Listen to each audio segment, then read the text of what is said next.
you very much sa medyo napahaba yun. Am I Yes audible? po. Sino bang pinadala ko kanina kay Warren yung aking presentation? Can you please share my presentation? Okay, so thank you. So next slide please. Next slide. Next. So our topics, the transformer operation system and maintenance. Next slide please. Next please. So anyway, this presentation aimed to those participants to at the end of this lecture, you will have at least technical know-how with regards to transformer operation. Next slide please. So what is the system of the transformer? Of course, the system is necessary to transformation of specific voltage requiring the transmission line, feeder line, distribution line up to the from powerhouse to the residential area, from the powerhouse to the power plant to transformer to transmission distribution line to commercial to industrial hanggang sa do sa ating mga bahay. The system interconnection of generator switch charge system, kindly click please. Next please. So those are the system component. Next please. If you see this transformer, this is our transformer in Angat Hydroelectric Power Plant. This is 122 MVA, 115 kV, 115 13 kV generator. Next slide, please. This is the main transformer. Next, please. The main function of this is a step up voltage generated, as I've said, 115 to 13.8 kV. Next, please. So the load side or the load side of the transformers is carrying 250 megawatt generator. So 115 kV, 122 MVA this transformer. So the primary is a Y connected while the secondary 13.8 is a delta connected. Next slide please.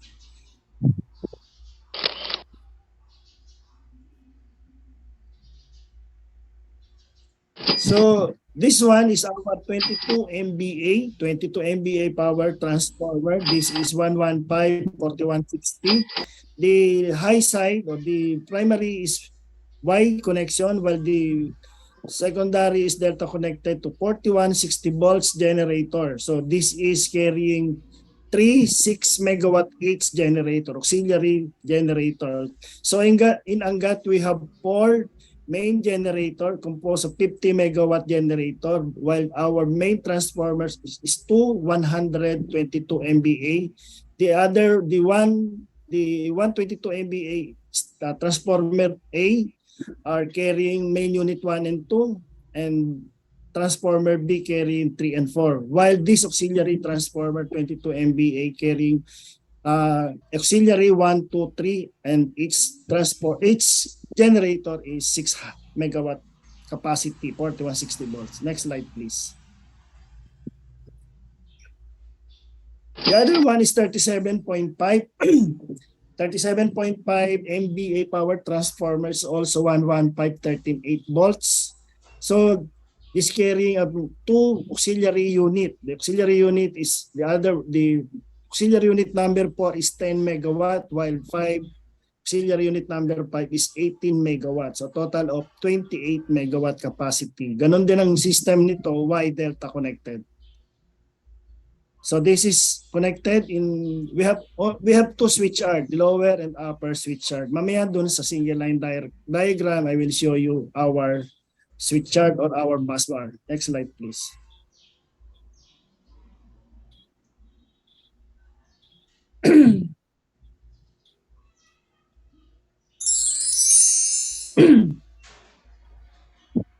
Now we go to the station service transformer. Pag sinabi natin station service transformer, ito yung nagbibigay ng load sa ating mga station service. For example, this is the power used in the power plant as well as the compound. Kasi sa Angat, we have compound wherein our employee doon na nakatira, our housing. So kung ilan yung empleyado, the Angat is dedicated on a number of housing unit for each employee and family. And the other one is going to the powerhouse. So station service A is designed to step down voltage from 13.8 to 480 volts. 4160. The station transformer A, 4160. Nakaangkla ito do sa station service A ng auxiliary transformer 22 MVA. If you remember, the 22 MVA is 115/4160. So step down to 4160 to 480 volts. So this is connected in switch 10, AG3 and AG5. So this transformer is from 4160 to 480 volts to supply the powerhouse and compound station service. Next slide, please. While this station service transformer, next slide, transformer B is designed to step down from 13.8 to 480 volts. So kanina yung main transformer natin 122 MVA is from 115 to 13.8 kV. So this now is 13.8 generator or to 480 volts. So the power plant, this is used for the power plant requirements and the compound of the employee. So an interlock switch is 20 AG5 is provided to determine kung alin ba generator ang gagamitin, because this station transformer B nakakonect doon sa main unit 2 and 3. Next slide, please.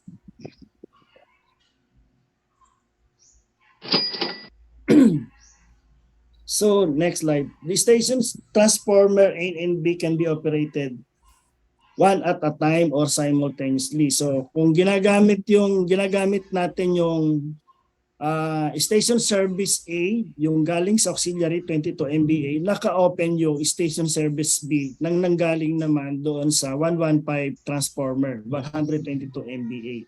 So if only one transformer is in operation, the circuit breaker 03 AG4 should be closed. So mamaya makikita natin doon sa diagram kung alin yung 03 AG4 breaker. And either circuit breaker 01 AG4 or 02 AG4 is open depending on which of the two transformer is in operation. So next slide, please. While 1 AG4 for station service A and 2 AG4 for station service B. Next slide, please. Now, when both transformers are operating, 03 AG4 must be open and both AG1 and AG2 is closed. So kung ang ginagamit natin, kung yung parehong transformer, i-close natin yung i-open natin yung gitna, yung 03 AG4. Kasi yun yung separation ng transformer A and B, yung station service A and B. So next slide, please.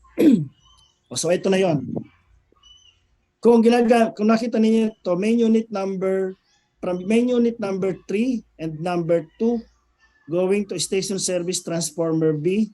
Kung ginamit natin yung A, i-open natin itong main unit number 2 or vice versa. Kung gagamitin natin yung, if we will utilize main unit number 2, i-close natin yung breaker 20 AG5 in unit 2 and close naman dito sa kabila. Then, kailangan ito naka-close. Ito naman AG3, kung ginagamit na natin ay yung B, naka-close to, then open ito 01 AG4. I-open naman natin ito ngayon. So the circuit breaker 01 AG4 is open. 20 AG, again 20 AG5, open, I close, 02 AG4, close, 03 AG4, close. So magkakaroon ka na ng supply sa powerhouse and sa compound. Now, vice versa.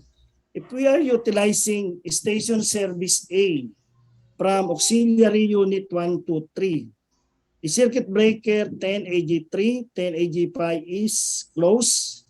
Then 03 station service 01 AG4 is closed. 03 AG4 is closed and 02 AG4 is open. I-open man to. So, this position, sa position na ito ngayon, lahat ito ay naka-close except main unit number 2 which is open.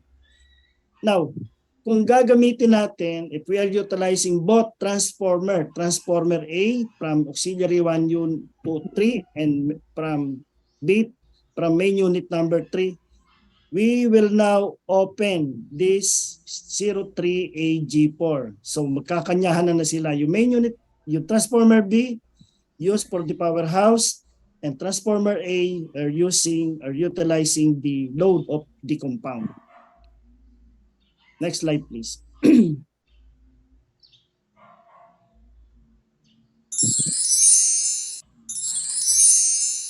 So this is just the monitoring of the transformer, the temperature indicator, the low voltage winding of this transformer is monitored to try to monitor through a dial type temperature indicator. Next slide, please. Of course, each power transformer is equipped with dial type thermometer for oil temperature monitoring. So very important. This is a very important monitoring for everyday use. So this is the dial type. If you observe, this one is, ito yung maximum. Hindi ka dapat lalampas dito sa 90 degrees. So sa ngayon, naka 60 lang siya dito sa itsura na to. So you are now in normal temperature. This is daily or hourly na minomonitor. Next slide, please. Oil level indicator. The conservator tank of each transformer is equipped with the oil level indicator to monitor the oil content of the tank. So this is very important. So the generator is of course parang makina lang ito ng makina ng sasakyan na regenerative cycle. So ikot lang yung oil. So pagka paikot-ikot yan, so it goes to the conservator tank. Habang nababawasan ito, we need to fill up oil to maintain the level temperature. The high voltage bushing are provided with sight glass at the end of the upper portion so that the oil level can be checked inside the bushing chamber. Next slide. Deploy indication. Of course, the main power transformer and the auxiliary unit transformer number 1 are equipped with oil flow indicator for the monitoring of the flow of the oil of the pump. So this is very important, and the life of the oil pump is coming from the cooling system. So pagka mainit na yon, of course, iinit din yung langis natin and the transformer will trip. Next slide, please. Again, for the condition of the transformer oil, each power transformer is provided with oil sampling vent and oil conditioning for monitoring. So every time, I remember during the time that I am in National Power Corporation in Angat, we are monitored quarterly. So 4 times a year, we will get a sample of the oil, particularly the oil analysis or the parts, we diagnose the oil do sa DGA natin, the dissolved gas analyzer, if our oil is in the normal condition. Next slide, please. Of course, pressure indicator, a compound pressure gauge is provided for the monitoring of pressure of nitrogen in the conservator tank and another pressure gauge to monitor the nitrogen supply. Yung main unit 1 and 2, 122 MVA power transformer and auxiliary unit transformer 1 at 122 MVA, ang ginagamit nating cooling system doon is nitrogen. Next slide, please. Next. Tap changer. Each transformer is installed with a tap changer corresponding to the high voltage adjustment. Next slide, please. So the control cabinet of the transformer is provided. The control cabinet cubicle to the operation of the transformer component can be manipulated. So do sa tap changer, meron tayong apat na klase dito ng tap changer. So depende kung ilan yung tap nyo. Kung 1, 2, 3, 4, usually this is 4. In our case, we have 4. Kung nakatap ka doon sa letter A, ibig sabihin ng iyong transformer is energize. Kung nakatap ka naman doon sa A and B, to dual yon. Either energize yung transformer or naka-on lang yung transformer. Kung nandun ka naman sa, or kung nasa B, kung nandun ka naman sa A and B na kabila, naka-off yung transformer. Meaning to say, the transformer is not energized. Next slide, please. This is the control switch. A manual off and automatic control system provided to determine the desired operation of the cooling fan. In our case, sinanggat our cooling fan is in automatic condition, automatic operating condition. So every time, kasi kung ima-manual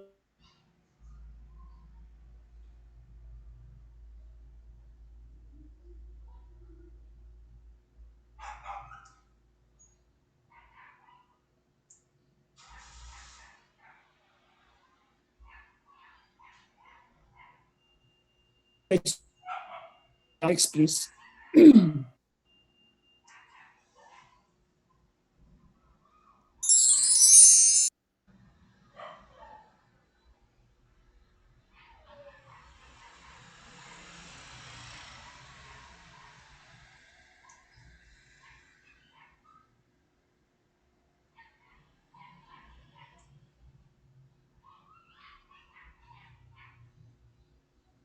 Next, please.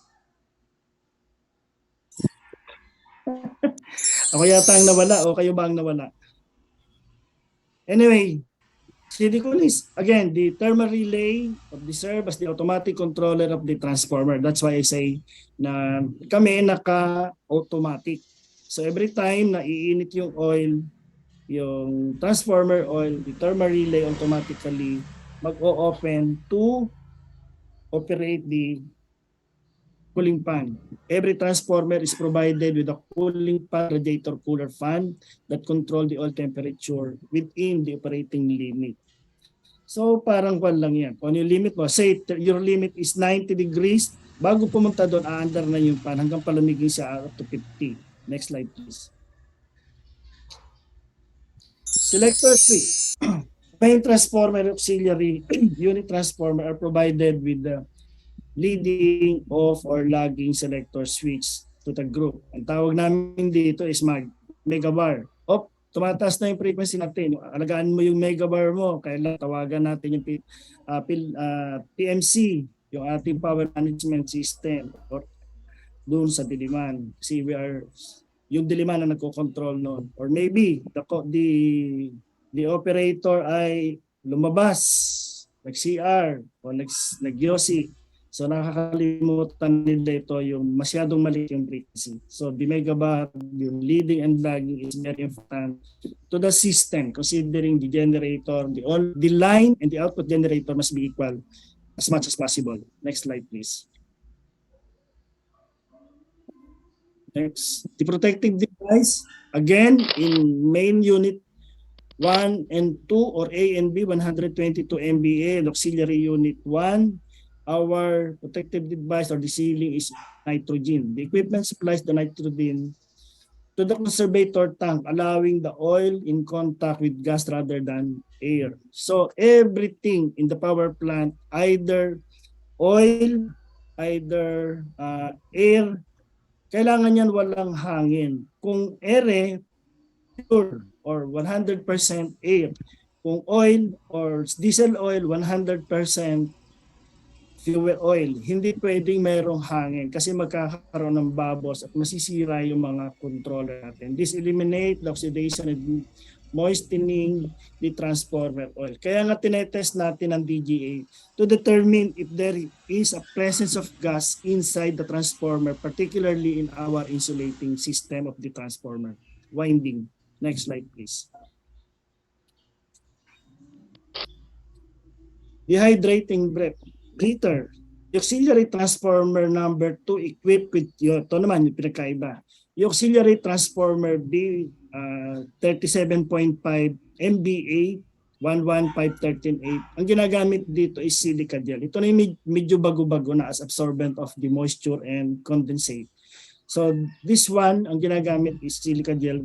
And ito yung nagtatanggal ng mga gases inside the conservator tank of the transformer. Sa kanina yung nitrogen. Dito naman this time is silica gel. Next slide please.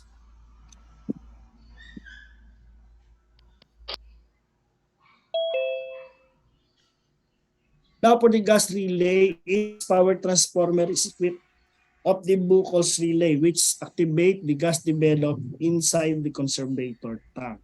So si Buchholz relay, kanina magdidetect yung ating nitrogen at saka silica gel ng mga presence of gas inside the conservator. This time, the Buchholz relay, siya naman yung mag-a-act dito sa mga developing gas inside the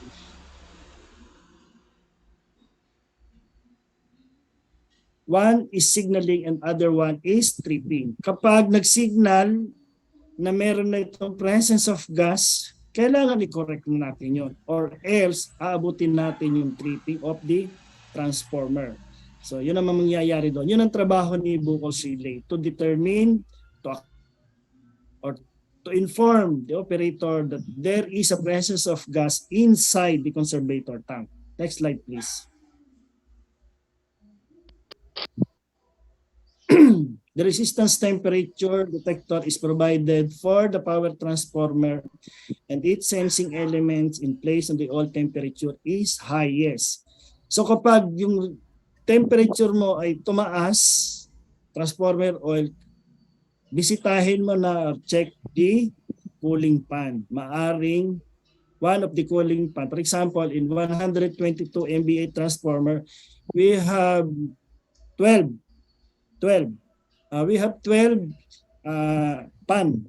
cooling pan.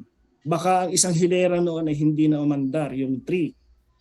The oil temperature correspond to the temperature of the hottest winding.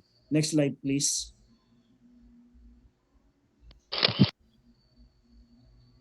Okay, lightning arrestor. Alam naman natin ang trabaho ng lightning arrestor. The power transformer is of course equipped with the lighting or surge arresters as protection against high surge voltage. So siya yung magda-divert ng high voltage or high current into the ground. Next slide please. So ito yung itsura ng 122 MVA power transformer in Angat. This one is our lightning arrestor. This is the our yung take off papunta sa primary do sa 115 kV. This is our dial temperature. Ito yung other dial type temperature gauge. So ito yung conservator, yung parang drum do sa likod. Sa ibabaw niya naandun yung Buchholz relay. In between. Next slide please. And itong kabila na to, nandito sa likod nito yung ating cooling pan. Hindi ko lang alam kung na-capture ko dito. Next slide please. Earthing. Each transformer system is properly earthed as protection against the electric shock for personnel. Next slide.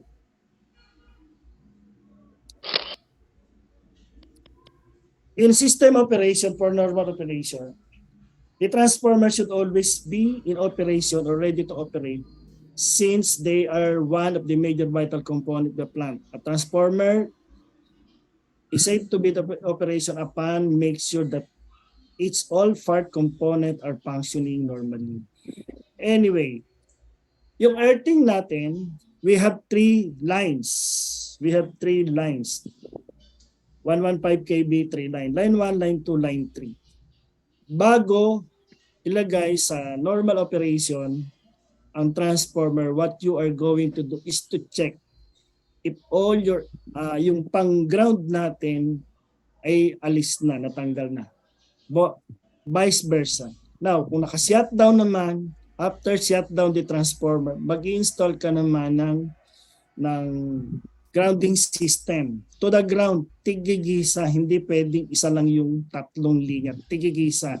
To make sure na yung mga voltahe o anumang electrical component doon, electrical energy, the transformer should be properly going to the ground. So kung hindi, ikamamatay ito ng transformer, ng personnel. As well as kung in normal operation naman, make sure na yung earthing naman natin ay na-pull out na or na-remove na. Kung hindi, pag isinwitch mo yan, mag-trip ang transformer. The transformer now are put in operation and energized by closing the corresponding disconnect switch and breaker. So meron tayong mga disconnect switch dito. Mamaya makikita natin ito do sa single line diagram. Next slide please. For shutdowning the transformer, a transformer can be shut down by isolating the system through the opening of the corresponding disconnect and breaker, then energized through grounding. Diba? As I've said before, kanina, pag in-normal operation mo, tatanggalin mo yung grounding system. Pagka naman siya shutdown mo, maglalagay ka ng grounding system to divert the store energy to the ground. So kung hindi ka pwedeng magtrabaho doon. And as well as vice versa, kung naka-normal operation, i-close mo yung disconnect. Dito naman, i-open mo yung disconnect dito sa pag-shutdown. Next slide please. Okay, this is our single line diagram of an Inangat hydroelectric power plant. If you observe, we have two switch yard. This is the upper switch yard, and this is the lower switch yard. And this is our generator. We have main unit 1, main unit 2, main unit 3, and 4.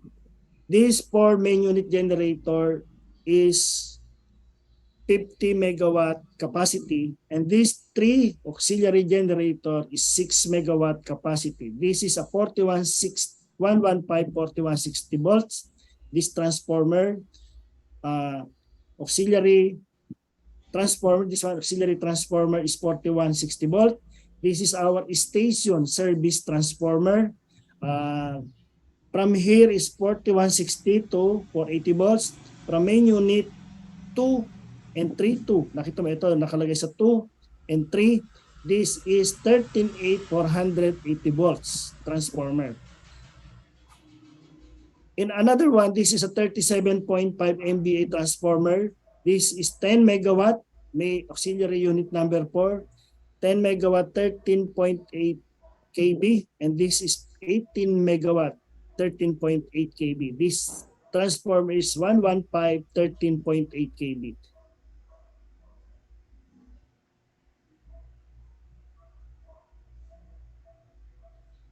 This is line 2 and 3, San Jose line 1, 2, 3. This is 115 kV. If you are utilizing the lower switch yard, this one is the lower switch yard, and you are utilizing these 3 lines. So what you are going to do is to close this breaker. Medyo hindi ko na masyadong makita. Itong breaker na to, close. This breaker also close, then going to San Jose line 2. Ganon din dito sa auxiliary unit.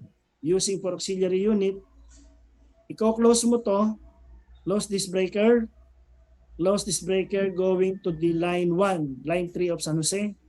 This one here, close this breaker, open this breaker, close this breaker going to here. Close this breaker. So ito na ngayon, magmula dito sa line ito, pupunta na doon sa linya. Baliktarin naman natin, utilizing upper switch yard or another bus number 1. Close this one, this breaker, close this breaker, open this breaker. This 2 breaker, open, close. So yun na yung ginamit mo, upper switch yard. Now, this is 25 MVA transformer. This one, 25 MVA feeder line transformer. Ginagamit namin ito doon sa mga street lighting and as well as the 2 megawatt capacity sa Nawasa, sa Makuha. Doon sa Makuha, in between ng General Nakar at saka bundok ng doon sa bundok doon ng Quezon. So nandoon yung Nawasa power plant na 2 megawatt na ang tawag nila ay nasa Makuha. So this 37.5, dito siya dumaan. So obligado pag ito ang gagamitin mo, energize mo rin dito, energize mo dito, close dito, open dito.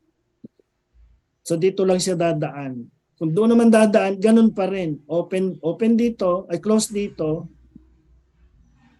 Kung gagamit mo yung upper switch charge, hindi mo to masyadong magagamit. Okay, next slide please. Now we're going to before we go into the maintenance of the transformer, do you have any concern or question with regards to the operation of the transformer?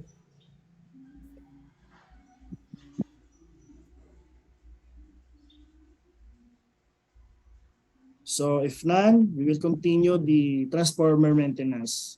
Now, for the introduction of the standard organization, such as ANSI, IEEE, consider the average transformer life of 20 to 25 years, estimated based on the continuous operation at rated load and temperature rise to 65 degrees.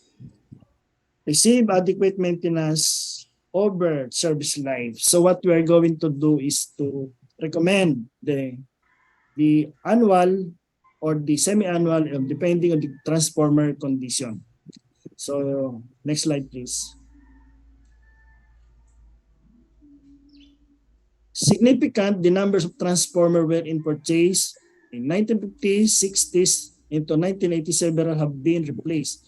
So maari kasi they are more than 25 years, but we have many that are nearing or are already well past their anticipated life. We should expect transformer replacement and failure to increase due to the age factor, aged na. Anyway, in our case, in Angat, I have noticed na yung isa sa 125 MVA transformer doon ay pinalitan na. Their service life is more than 20 to 25 years. Binili yon noong 1969 or 68. So matatanda pa sa ating lahat, sa inyong lahat siguro na naandito. So ngayon lang sila pinapalitan ng Korean Water kasi the Angat is purchased by or privatized and transferred to Korean Water. So current minimum replacement times around 14 months and more realistic time and maybe 18 months to 2 years in the future. So kung magpapalit, ganito katagal bago makapagpagawa ng isang transformer, 18 to 2 years. So therefore, the high maintenance is accurate and accurate diagnostic are important for all transformer, but absolutely essential for older one. So the transformer is, kumbaga, yung kanyang operating condition, hindi na niya marireach yung 100%. That's why most of the transformer manufacturer recommended to replace the transformer, especially the transformer who are aged na talaga. Next slide please.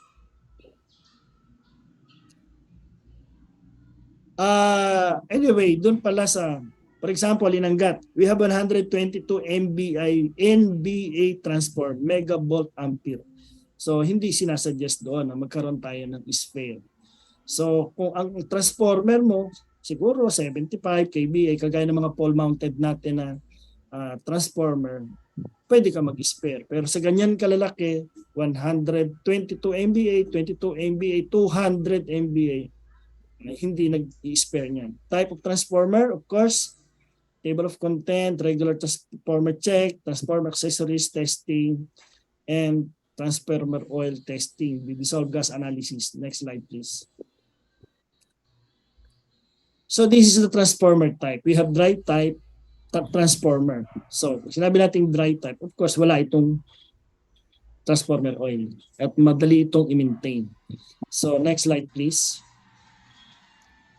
So kung makita ninyo, ito yung mga laminated core. Ito na yung ang Depende ito doon sa requirements of the manufacturer or the end user kung anong klaseng insulation, kung insulation F or insulation D ang gagamitin. So this is provided by the cast iron. Next slide please.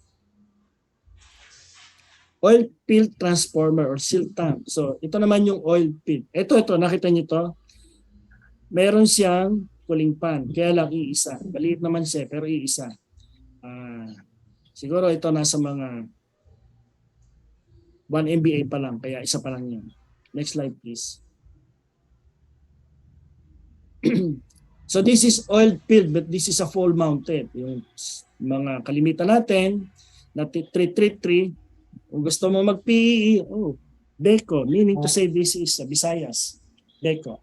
So kung gusto mo mag-PEE, kailangan mo yung iyong gagawing TR, minimum, meron kang tatlong 333 transformer na 1 MBA, equivalent to 1 MBA kasi 333 kVA. Next slide please. Oil field transformer, so nakapad, pad mounted naman to. Next slide.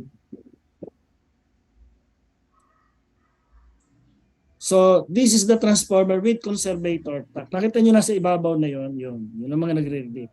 So ito na yung ating, ayun, ito yung mga buccal relay natin, just stop over. Next slide please.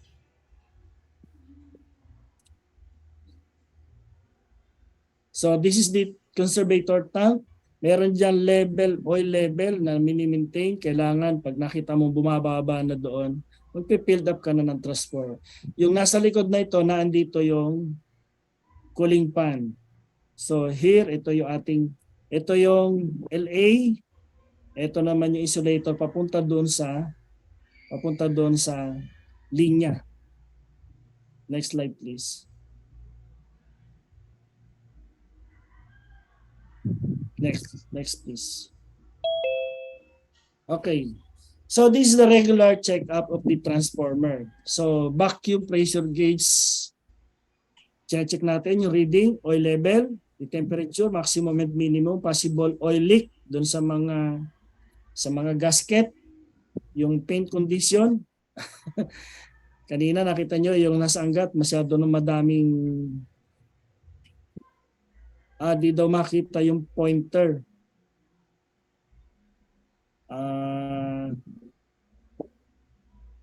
Mouse pad lang yung gamit. Okay. Yung paint condition, nakita nyo yung sa anggat, marami ng oil leak, yung mga regasket, yung gasket. Kaya lang, we cannot do, during that time, we cannot repair or replace the gasket because that transformer is intended to auxiliary unit number 1, 2, and 3. And auxiliary unit 1, 2, and 3 is dedicated to supply the discharge water to supply the Metro Manila domestic water. Bakit hindi niyo nakikita yung pointer? So I'm using ito lang, yung aking pointer is pad, sa mouse pad na ito lang.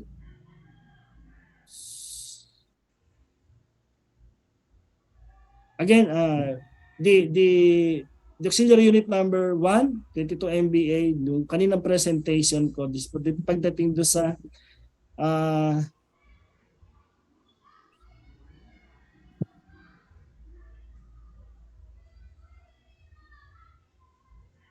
hindi kasi sir na bakit anong problema, bakit hindi nakikita yung nagpe-present daw?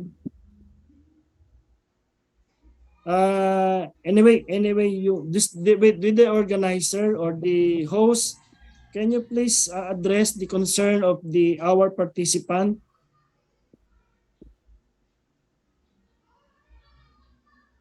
They're the one who will sharing the presentation, the host. I am not the one who will sharing the presentation.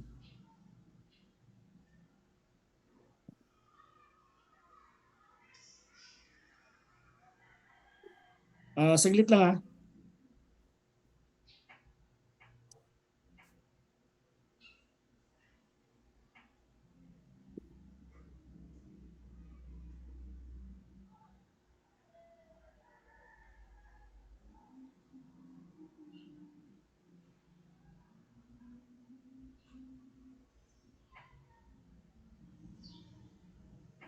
If you want, I will the one who will share the presentation if that is the much better option rather than the host.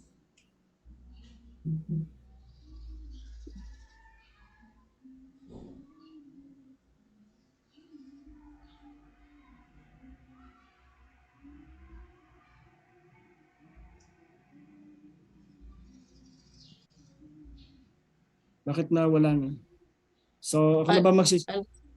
hello po, sir. Yes. May tanong po dito isa, sir. Sige, sige, sige. Wait po, sir. Mag-CR kasi pa po. Hindi daw nila nakikita yung pointer.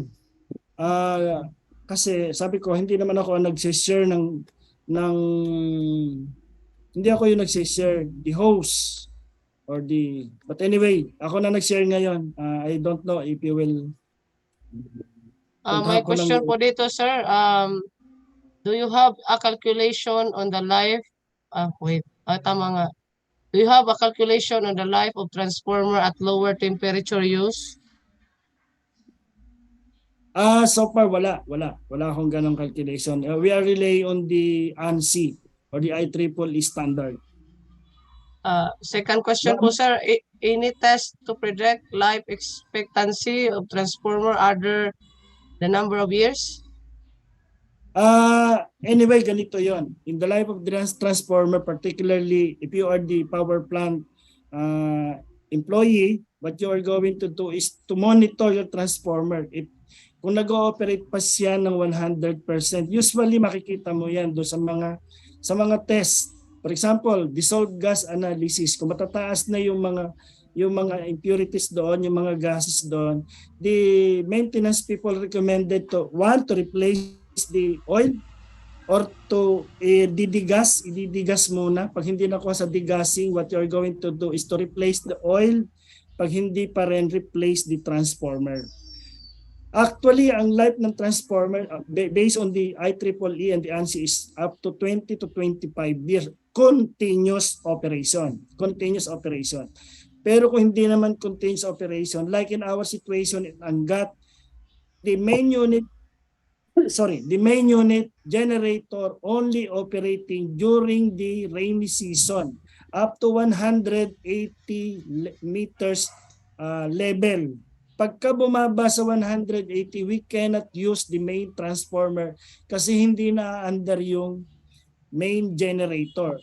But in the case of auxiliary unit generator, kung napansin nyo yung presentation ko, mayroon ng mga leak ng oil, we cannot utilize the regasketing because our auxiliary unit is operating and utilize the discharged water in Metro Manila domestic water. Kumbaga, ang tawag namin doon is run to destroy. Why run to destroy? So what we are going to do is just to check the dissolved gas analysis. Kasi yun lang ang pwede namin i-perform na testing in operating pagka nasa operation or energize yung transformer. And the rest, you need to shut down the unit. So hindi mo masi-shut down yun. Unlike main unit, anytime pwede namin i-shut down. Kasi again, we are utilizing that during the rainy season or doon sa mataas yung elevation. Kaya yung life na 2025 continuous operation. Kung hindi naman continuous, siyempre mag-extend pa yon at the same time depending the rate or the rate of your or the frequency of your test. Kung maganda naman, bakit mo papalitan? Kagaya dito meron kami isang na testing in somewhere in PESA, FCIE. Nasa 10 years pa lang yung transformer. Kaya lang, after 7 years, kaya lang nila natutunan magpa-preventive maintenance, mag-check. So after 11 years, we recommended to replace the oil muna. Dinigas namin quarterly, hindi rin nakuha. Then nag-recommend kami palitan yung lahat ng langis. So nung mapalitan ng langis, okay na. Okay pa yung transformer. Okay po, sir. Another question po, sir. Ano po yung operating range ng vacuum pressure in terms of torque per PSI ng transformer? vacuum pressure. So actually yung pressure na ginagamit namin, kasi we have the dial type, we have the maximum and minimum. The minimum is may pointer kami doon, hindi ko na lang kabisado yung minimum kasi doon kami nagpupunta doon sa maximum. We cannot allow the temperature to reach up to 90 degrees Celsius. Kapag pumunta na yun, pag nag-85, 80 na yun, nag-aalarmahan na yun. So we need to check the cooling system. So yung pressure niya kasi nagdidepende din sa sometimes yung ating mga gas doon sa loob. Kagaya ng nabanggit ko kanina, any, for example, fuel, air, oil, dapat yan pure oil, pure air, walang presence of gas, walang presence of liquid or water. So that's why sa malalaking planta, for example, high thermal power plant, this is very important, yung pagpa-purge or pagbe-vent. May mga controller doon, ibe-vent mo or ipaparging mo yung tubig kasi nahahaluan niya ng tubig. Why? Because the sudden change of temperature, iinit, lalamig, or galing sa shutdown. So meron pa nga yan, particularly in turbine, malalaking turbine, say 300 megawatt capacity, yung back pressure. Yung back pressure na tinatawag natin is, di ba 14.7 absolute pressure. Pag bumaba yan ng 14.6, mahihirapan ngayon yung turbina.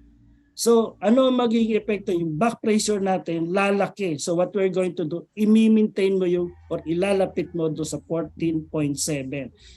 Or else, titingnan mo kung ano nangyayari doon sa cooling system mo at sa mga losses mo.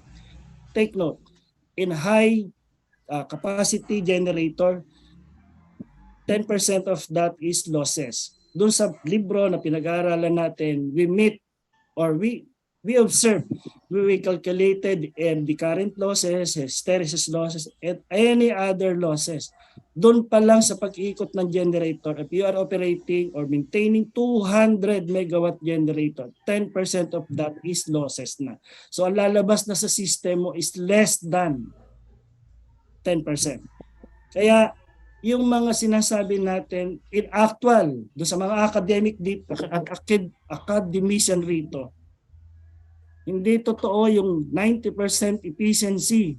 Hindi totoo yung 96% efficiency. Pumunta ka sa actual na laban. In fact, when I was in Sucat Thermal Power Plant, our efficiency, pag nakakuha kami ng 40% efficiency, mayroon na kaming 2 months bonus.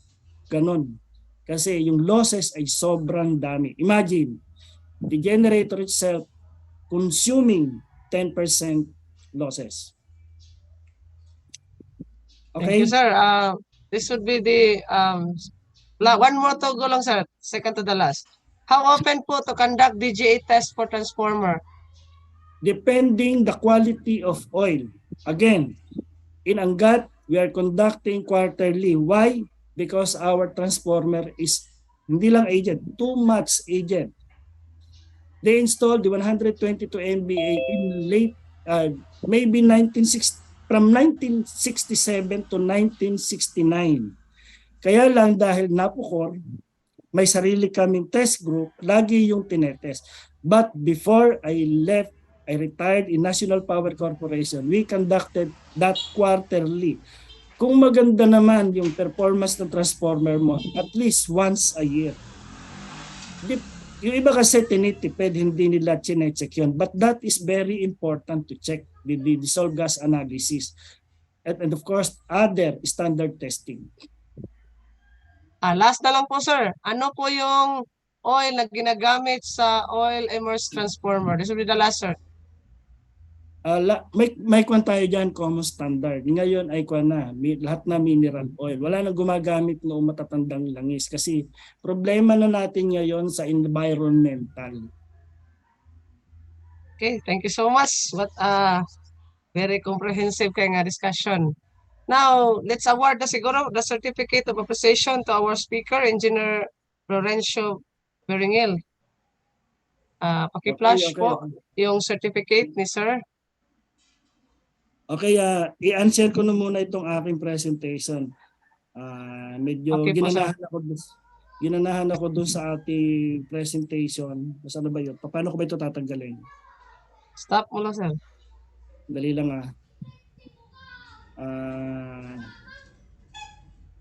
i-close ko kaya. Yeah. Stop sharing. Okay.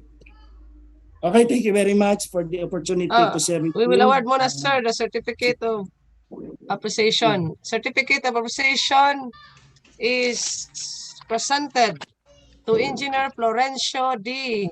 Berikel for imparting valuable insights as resource speaker on the topic Transformer Operation and Testing, held on March 12, 2023 via Zoom conference. Signed, Engineer Joseph Darren Claire S. Solicar, Chairman IIA Training and Continuing Professional Development Committee. Engineer Alberto R. Herrera Jr., 2023 IIA National Secretary. Engineer Cataleno E. Rania, 2023 IIA VP Technical Affairs. And Engineer Lendon R. Baggy, 2023 IIA National President. Thank you so much, Sir Florencio Berikel. Sir, salamat kay Sir. Thank you. And kahit mali yung pronunciation mo. Sorry, sir. Berengel. Anyway, Yes, again, thank you Berengel. very much and congratulations to my brother, Engineer Joseph Darren Solicart, Jodax. Thank you very much for the opportunity and my opportunity to congratulate also the group for this very informative type of seminar. Thank you. And Salamat po once again, Sir Berengel. Tama na po. Okay. Out na ako, Salamat ha? po, sir. Okay.